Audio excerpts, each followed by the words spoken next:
I have just accepted Her Majesty the Queen's kind invitation to form a new government.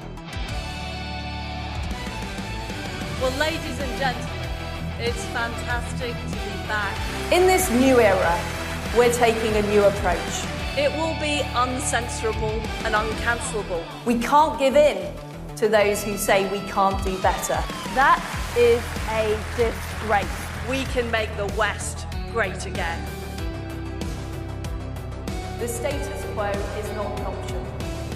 Welcome to the Liz Truss Show Extra. Back in 2022, I was sabotaged trying to bring in policies to revive the British economy, largely by the British deep state, who were wedded to Keynesian economics. They wanted to be close to the EU. They believed in net zero. They believed in mass migration. But it wasn't just the British deep state. They were also backed by a very powerful network of globalist institutions and economists who weighed in at critical moments to destabilise Britain. From the IMF to the Biden administration, they did not want to see alternative policies in Britain succeed that were against their orthodoxy of high taxes, high immigration, and globalist economics. Today I talked to Phillip Pilkington. He's a leading economist based at the Danube Institute in Budapest, about how the international institutions worked hand in hand with the British deep state to undermine a democratically elected government.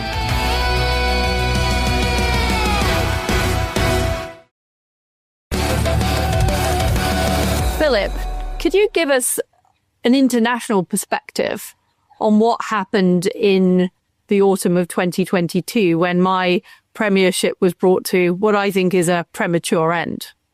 Yeah, I think the best number to start with here, obviously Labour have put through a recent budget. And my understanding, the numbers, as you know, from having run a government, the numbers are never exact. But the numbers that are being thrown around is that the new Labour budget is going to require somewhere between 28 and 32 billion pounds extra in borrowing annually. The budget that you put forward, I saw numbers from anywhere from 30 to 45 billion pounds. So basically same ballpark, right? I mean, like, there's not that much of a difference. And yet there was such a different reaction, obviously. Now, some of it has to do with the period. There was quite high inflation in 2022. There was the war shock. We were recovering from the pandemic shock and all that. And that does have to be factored in, but it doesn't explain all of it, because the British government has more debt on its balance sheet today than it did when you were Prime Minister.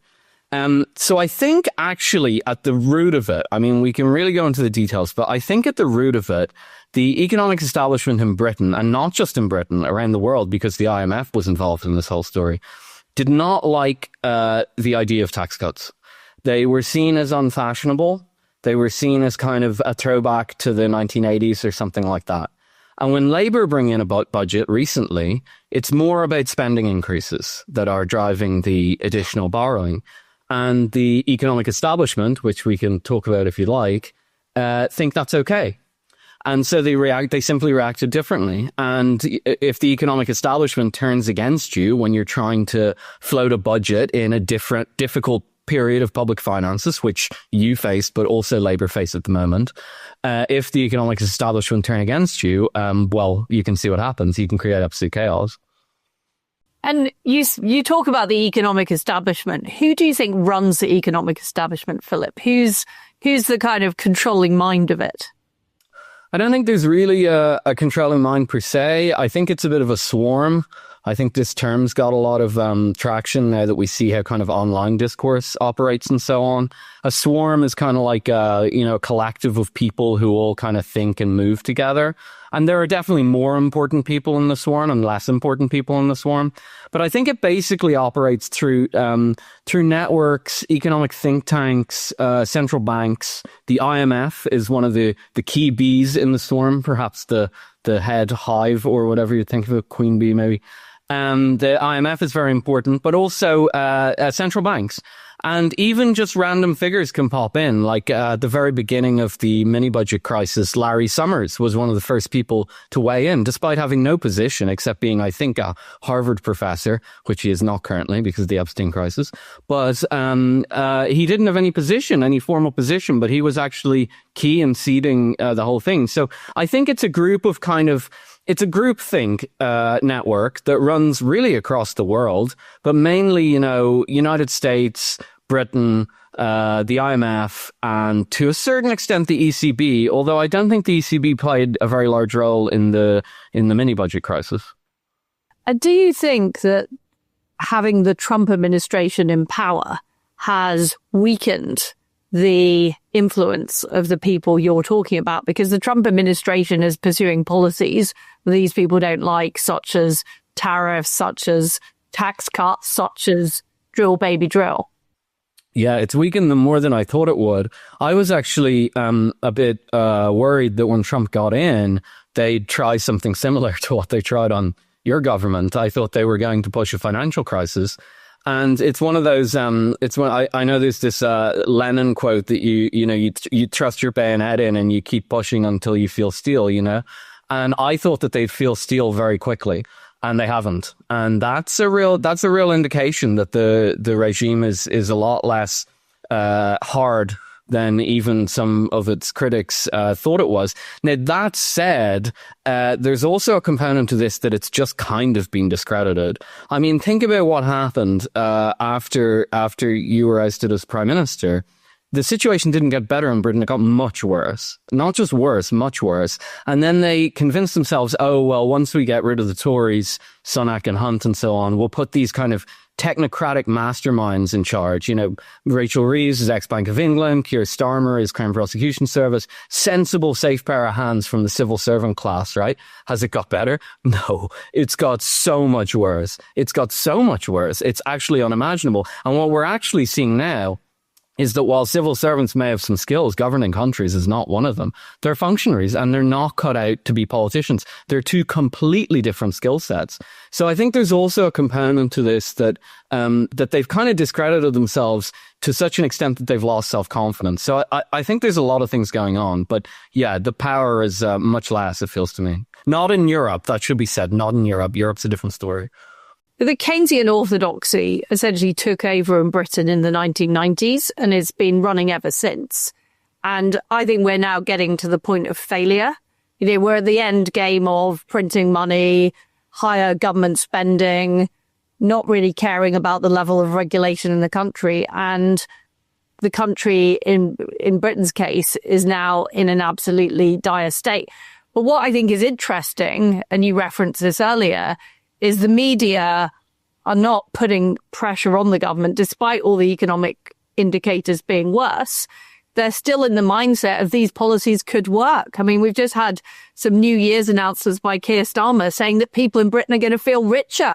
I mean, I don't know where the pot of money is at the end of the rainbow, but I don't see any signs of that actually happening. Yet this is reported in a credulous way by the media. What is going on? It's what I said. I mean, look, you can get away with murder if the economic establishment are willing to play ball, right? I mean, if the swarm doesn't go after you, you can get away with things for an awful long time. I mean, we could name a bunch of institutions here, from the Bank of England to the Institute for Fiscal Studies, which played, I think, the biggest role in the mini-budget issue. But just look at the OBR for a minute, the Office for Budget Responsibility, right? It was created as an independent body, I think, under Cameron, the Osborne Chancellery. And the idea was basically that it was going to, shore up public confidence in the finances by providing independent forecasts and assessment. And look, government's government. It was never purely that. It's always a public relations thing. And the hope is to get the borrowing costs down. And it's a perfectly legitimate thing to do. So you spin off a kind of independent body that's really just an arm of the Treasury, let's be honest. But, it puts out these cool forecasts and they're very accessible and economists like them. Now, that's okay. There's no problem with that. Governments should do what they can do to get as lowered borrow rates as possible. I think that's sensible. But the way that the OBR behaved in the mini budget and the way that it's currently behaving for the Labour government is just miles different. I'm not even saying the OBR was the main culprit in the mini budget scandal. It wasn't. It was actually quite a minor player. But because it's so independent and because it's so, forecasts are so impactful, I mean, they're effectively what the press published, it's important. And when the mini budget was launched, the OBR effectively took a hostile stance. It would come out with stuff saying it was unfunded. It would put out nasty forecasts and so on. And with the Labour government, I mean, they're covering them. There's no doubt in my mind. The OBR are softening the fiscal message. Now, I actually don't have a problem with that. The UK taxpayer pays for the OBR by hook or by crook. And so they probably should be softening the image of the British government and trying to get it as good borrowing terms as possible. The point is that they didn't back in 2022. And that means that you don't have a neutral body. You have something that's politicized. And that's very worrying because that's not what civil servants are supposed to do.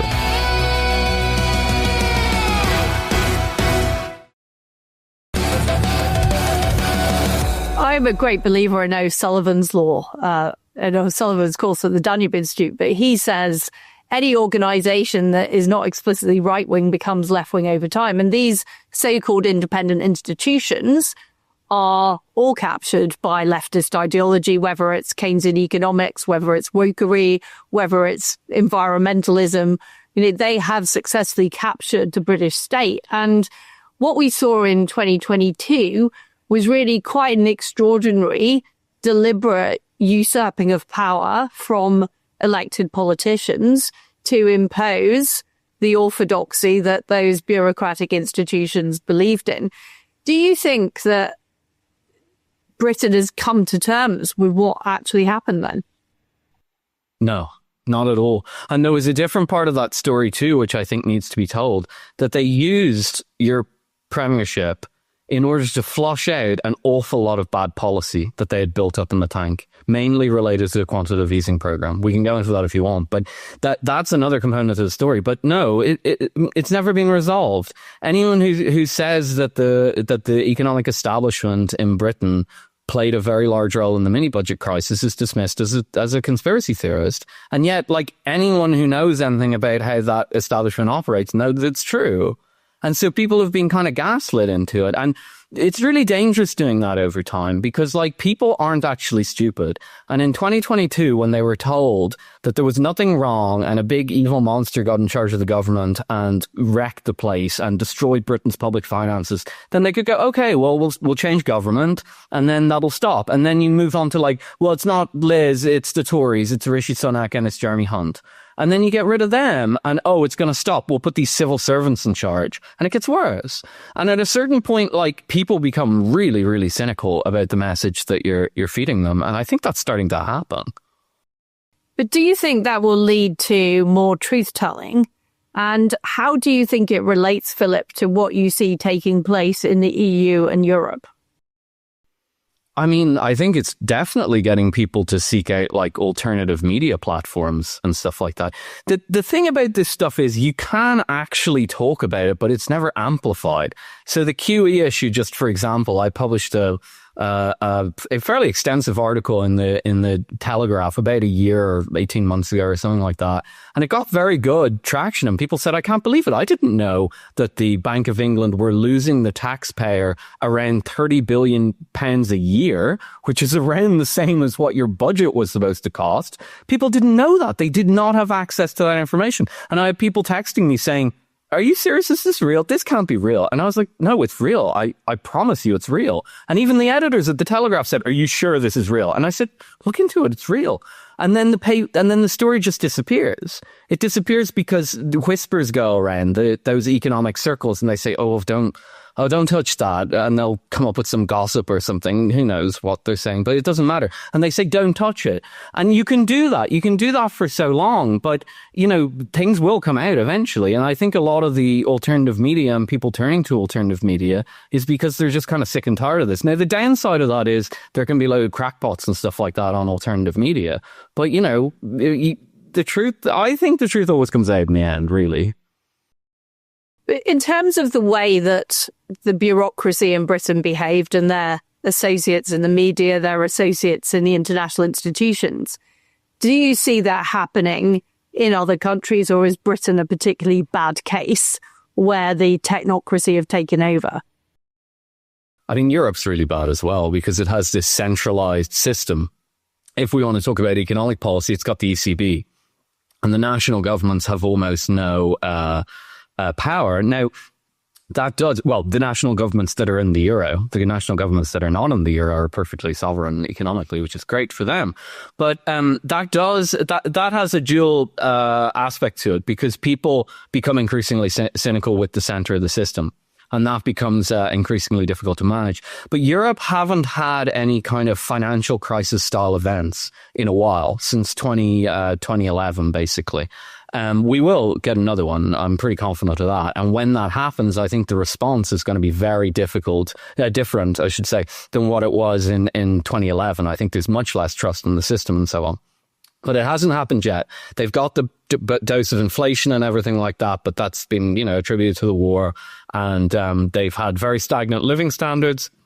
That's kind of covered up or whatever. But as long as there's no kind of crisis in the headlines, I think you can keep focus away from it.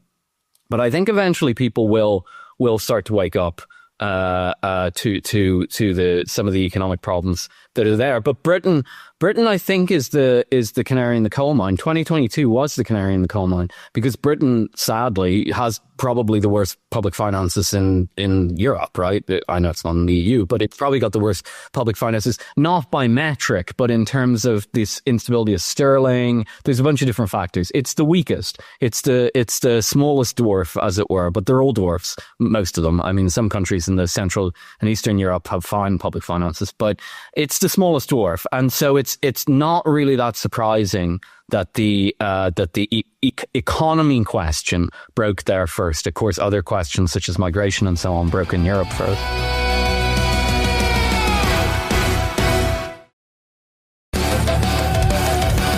Do you think that it can be resolved? And if so, how? The British fiscal situation?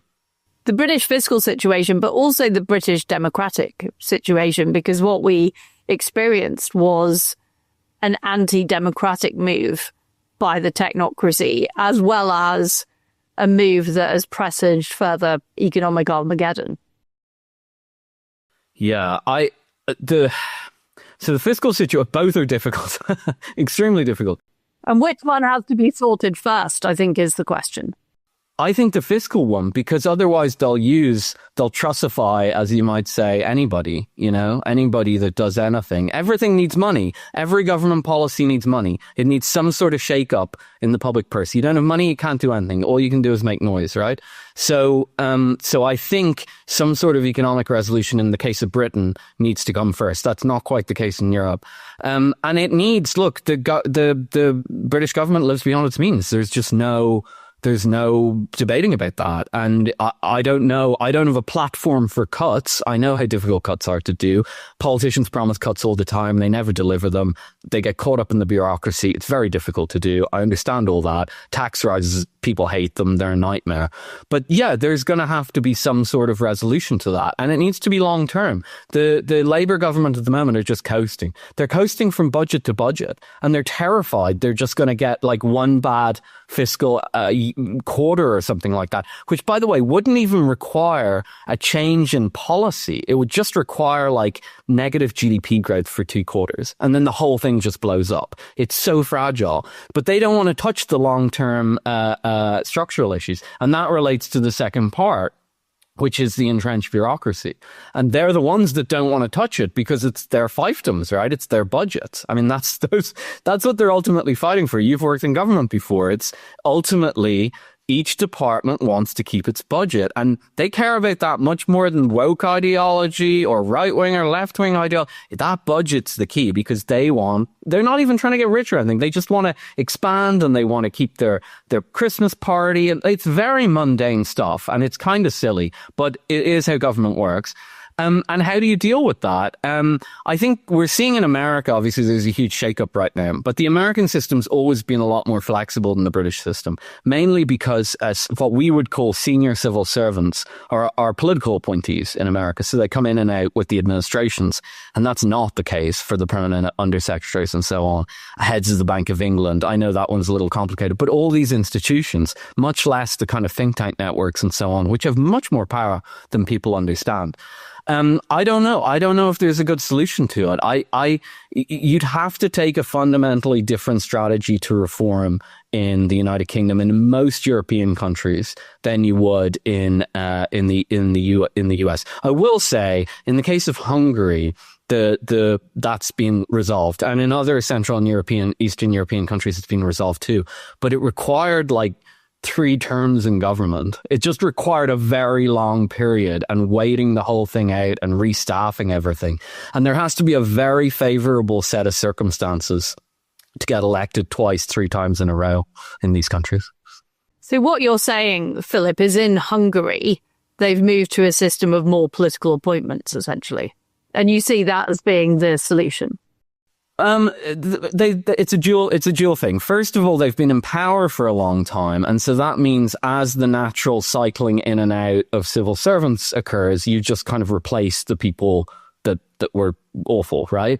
But then on top of that, you can do, and this might be actually an idea for Britain, you can do institutional shake-up. I think Boris Johnson tried something similar with Dominic Cummings when he housed that policy unit in 10 Downing Street. I think that's what it was called. And it failed because the blob got their blob in or whatever they do. But, the idea behind it is kind of credible. You set up a kind of an alternative base of power. But I don't know. I mean, I'm not enough of an expert in British government to know how to do that. But yeah, there's been a little bit of that in Hungary too. But I think these maneuvers are the way to do it in the European systems when you don't have that American style system. I think French actually have a somewhat similar system to America. I'm not sure. Maybe I'm wrong about that. But in Britain and Hungary and in Ireland and so on, I think that's the only way to do it if you want to do it. I mean, I've looked at some of the systems and I think Britain is probably the most unaccountable of all of the bureaucracies. And that is the central problem. And when people voted to leave the EU in 2016, I don't think they realised that they were exchanging Brussels bureaucrats for British bureaucrats. And actually, those people come with the same set of opinions. So essentially, we have a mini EU in Britain that needs to be dismantled. By the way, there are 4 million civil servants in the British civil service, including 1.5 million in the National Health Service. So it's a gargantuan task. That's the size of a small country. Yes, and it is. I mean, if you look at economic growth in Britain over the last few years, it's pretty much entirely been in the public sector. I mean, we've been in private sector recession for quite some time. That's right. And that's why there's no productivity growth. Exactly. And do you see any assistance coming from the Trump administration in terms of dismantling some of these international structures that have proved so problematic for governments that want to actually deliver change? Obviously, the Trump administration's committed to that, at least on paper, and it's done some aspects of that, but they're mainly around foreign policy and maybe cultural policy, you might say. I'm thinking USAID and stuff like that. I think it was last week, they stopped funding foreign NGOs altogether. I think it was foreign NGOs. But it's, they haven't, I mean, I don't think, knowing some people in the Trump administration, I don't think they actually know about the economic network thing. I don't think that's well understood. There's not a lot of economists around. Economists are kind of boring people, not that political for the most part. And so they live in this little, bankerland, economic think tank hub kind of thing. And so people think it's kind of innocuous, but it's actually probably more important than a lot of the other ones because, you learned the hard way. It's more important than the other ones. So I don't think there's actually been a great deal of focus on the economic question, but I think to get that conversation going, you'd need to actually start there'd need to be more of a focus on MAGA economics or something like that. And I know there's a distinct style of what the Trump administration are doing and so on, but I think they're basically relying now on the idea that I don't think they even understand this, but they're relying implicitly on the idea that the economic networks will just kind of absorb the tariff ideas, the ideas being put forward by people like Besant and Stephen Moran. And they might actually be right about that because, as I said, the economists, they're not that passionate a bunch, let's just put it that way. And so they might just absorb the ideas. But the problem is that, I think you're right in saying the people who are attracted to those type of jobs tend to lean left wing. And so the risk for a semi-manufactured or manufactured crisis is still there. Much more so, definitely in a country that has bad fiscal situation like Britain. I'd also consider France or Italy similar. I think Maloney's government's been completely hamstrung by the fact that the ECB is breathing down her neck, for example. I don't think they've kind of thought so much about the economic networks, but they've definitely, I think what they've done really nicely is they've highlighted that networks like this and so-called deep states or whatever you want to call it do exist. And they do, and they're not conspiracies, and they're not people in smoke-filled rooms. They're consensus swarms. And they can be, in a sense, more dangerous than people in smoke-filled rooms. Well, what you call the swarm, we call the blob. But I can tell you it is always with us. Thank you very much, Philip, for joining me on the Liz Truss Show Extra. It's been great to talk to you. And I hope to see you again soon. Thanks for having me, Liz. See you. The discussion I've had with Philip demonstrates how what happened in 2022 in Britain is seen by the wider world, and particularly by economists outside the United Kingdom. They see that a democratic government was undermined by both British institutions and international institutions who did not believe in the policies. They see how those institutions were weaponized to pursue a particular political agenda that they supported, and how subsequently the Labour government have received nothing like the level of scrutiny or the level of attacks because those international institutions are on their side. This means that Britain has a gargantuan task, not only to turn around our economy and pursue the right economic policies, but also to restore the proper role of Parliament and the proper role of government in actually running our country and running our economy.